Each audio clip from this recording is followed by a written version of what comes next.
ডিব্ৰুগড় মহানগৰীৰ বেহাৰবাৰীত চোৰৰ সন্ত্ৰাস ঘৰত কোনো নথকা সুযোগ লৈ চোৰে চলালে লুটপাট খিৰিকীৰ গ্ৰিল ভাঙি ঘৰত প্ৰৱেশ কৰে চোৰৰ দলটোৱে নগদ প্ৰায় ৩০,০০০ টকাৰ লগতে সোণৰ অলংকাৰ কাপোৰ আৰু মূল্যৱান সামগ্ৰী লুটি নিয়ে চোৰে উল্লেখ্য যে নিশা তহলদাৰী আৰক্ষীয়ে পহৰা নিদিয়াৰ গুৰুতৰ অভিযোগ উত্থাপিত হৈছে এনেকে মানে দেখাই নাই কিন্তু দেই মই কলে মই আহোতে মোৰ দেৰি হয় পেট্ৰলিংত তেনেকা দেখা নাই প্ৰতিদিনে এটা দেখিবলৈ পোৱা যায় যে প্ৰায় চুৰি কাণ্ড ঘটনা সংঘটিত হয় প্ৰতিদিনে ড্ৰাগছৰ লগতো জড়িত কিছুমান ইয়াতে ঘূৰি থকা পৰিলক্ষিত হয় এই ক্ষেত্ৰত আৰক্ষী ব্যৱস্থাপন বা আৰক্ষী কি ধৰণৰ পদক্ষেপ লোৱা দেখা পাইছে আপোনালোকে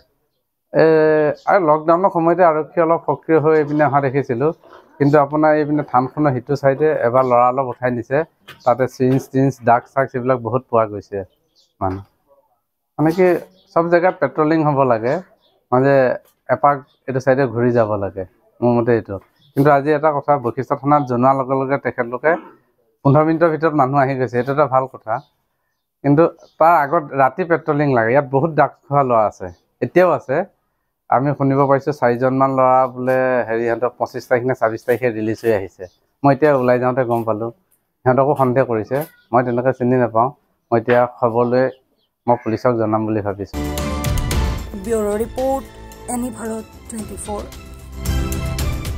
Join BSc Nursing and GNM at St. Martha Institute of Nursing, Guwahati under SM Group of Institutions.